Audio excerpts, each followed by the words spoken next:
Day 366 of A Song a Day Keeps the Virus Away. And I'm sorry I'm not outside where it's more light. I just didn't have time because I was trying to deal with this new Facebook settings that suddenly came out of nowhere.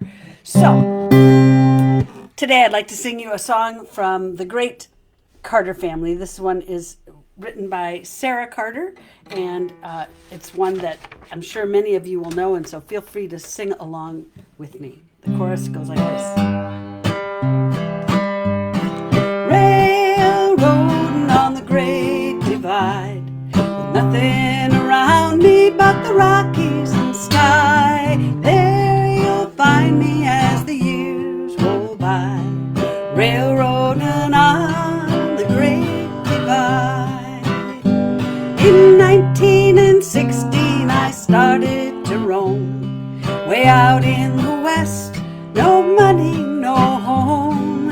I went drifting along with the tide and landed on the Great Divide. Your turn. Railroading on the Great Divide, with nothing around me but the Rockies and sky. There you'll find me as the years roll by, railroading on the Great Divide. Ask any old timer from old Cheyenne, railroading in Wyoming, it's the best in the land.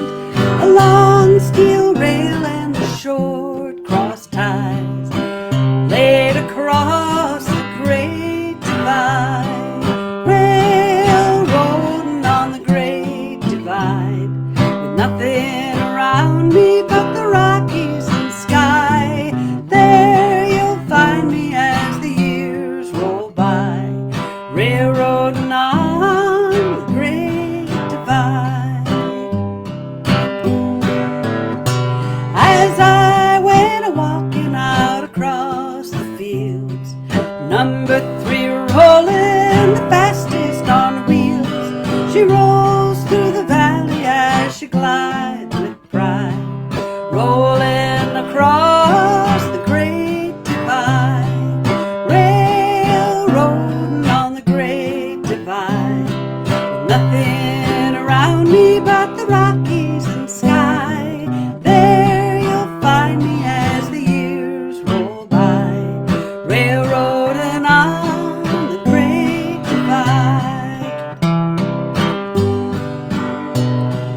railroading on the Great Divide, nothing around me but the Rockies and sky. There you'll find me as the years roll by, railroading on the Great Divide, railroading on the Great Divide. So that's Railroading on the Great Divide by Sarah Carter. And that Great Divide that I just mentioned, where all the dead trees were, there were literally millions of acres of dead pine trees, which I believe were part of some of the horrible fires that happened in Colorado recently. And I tell you, it was, looking at it, it was a fire waiting to happen. I'm very sorry for that, and I don't know how you replace forests of that magnitude. But here we are. We get to figure that one out, I guess, among other things that have to do with climate change. So tonight I'm going to a workshop on home insulation and saving fuel and so forth in your home, right here locally at the Killingly Library. So if any of you live in Killingly, Connecticut, or near Pomfret and need something to do tonight, at 7 o'clock there'll be this wonderful workshop at the library. So that said, I'll see you all tomorrow. Thanks for coming out tonight. Bye.